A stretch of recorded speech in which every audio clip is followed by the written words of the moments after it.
Hello friends, இன்னைக்கு பழனிசாலை நல்லா நடிச்சு ரிவ்யூ பார்க்கலாம். தங்கமையில் வந்து அவங்க அம்மாவுக்கு ஃபோன் பண்ணுறாங்க. என்னடி பிரச்சனைன்னு அவங்க கேட்கவும், ஏம்மா பிரச்சனைனா தான் ஃபோன் பண்ணுவோனா அப்படின்னு சொல்லி தங்கமையில் சொல்கிறாங்க. ஆமாம், நீ பிரச்சனைனா தானடி ஃபோன் பண்ணுற, என்னென்னு சொல்லு அப்படின்னு சொல்கிறாங்க.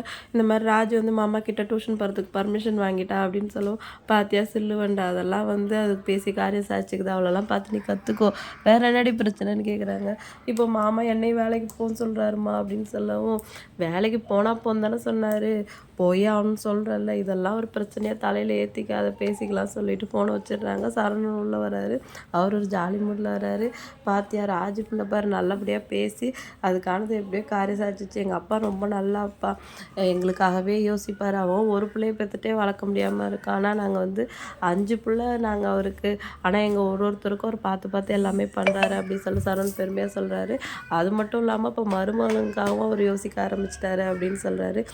எங்கள் அப்பா தான் அவனை வந்து வேலைக்கு போக சொல்கிறார்ல, நீ வேலைக்கு போ மயில் அப்படின்னு சொல்லவும் மயில் ஷாக் ஆகிடுறாங்க.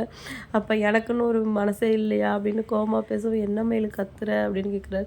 ஐயோ இவரே இப்போ தான் பேச ஆரம்பிச்சிருக்காரு, நம்ம வர கோவப்படுறோமே அப்படின்னு சொல்லிட்டு, இல்லைங்க எனக்கு வீட்டை பார்த்துக்க தான் பிடிக்கும், எனக்கு தூக்கம் வருது, இதை பற்றி நாளைக்கு பேசி அதோட அந்த சாப்டரை க்ளோஸ் பண்ணிடுறாங்க. அடுத்து கோமதி வந்து கோயிலுக்கு போயிட்டு வராங்க. மீனா வந்து கோலம் போட்டுட்ருக்காங்க. அவங்க அம்மாவை பார்த்தோன்னே, நான் அந்த மாதிரி கோயிலுக்கு போயிட்டு வந்தேன், உன் பேர்லேயே அர்ச்சனை பண்ணேன்னு சொல்லிட்டு மீனா கிட்டே இந்த பிரசாதத்தை எங்கள் அம்மாட்ட கொடுத்துட்டு வந்துட்டுன்னு கொடுத்து அனுப்புகிறாங்க. ஏன் நான் போகணும் அப்படின்னு கேட்குறாங்க. போடி அப்படின்னு சொல்லிட்டு அனுப்பிச்சி விட்றாங்க. பாட்டிக்கிட்ட வந்து மீனா சும்மா வம்புழுத்துட்ருக்காங்க. கரெக்டாக அவங்க சின்ன பையன் குரல் கேட்கவும் எஸ்கேப் ஆகிடுறாங்க. அவர் வெளில வந்துட்டு என்ன கையில் வச்சுருக்கேன்னு கேட்குறாரு.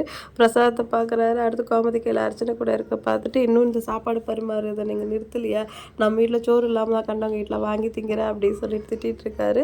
அதுக்குள்ளே வந்து பாண்டியனங்க வந்துட்டு, என்ன எல்லாம் ஏன் நின்றுட்டுருக்கீங்க, கோமதி ஷாக் ஆகிடுறாங்க. நம்ம ராஜு பேச்சு மாற்றிருக்காங்க. மாமா எங்கள் வீட்டில் இருக்கும்போது நான் எவ்வளவோ எனக்காக முக்கியமான வாழ்க்கையே மாற்றக்கூடிய விஷயத்தெல்லாம் கேட்டேன், அவங்க எனக்காக எதுவும் பண்ணலை, ஆனால் நீங்கள் மருமகளுக்காக பார்த்து பார்த்து பண்ணுறீங்களே, நீங்கள் ரொம்ப கிரேட் மாமா, ரொம்ப தேங்க்ஸ் மாமா சொல்லிட்டாங்க. சித்தப்பா வெறுப்பேற்றுறாங்க. பாண்டியனை விடுப்பா அதெல்லாம் போய் பெருசு பண்ணிட்டு அப்படி சொல்லிட்டு உள்ளே போயிடுறாரு.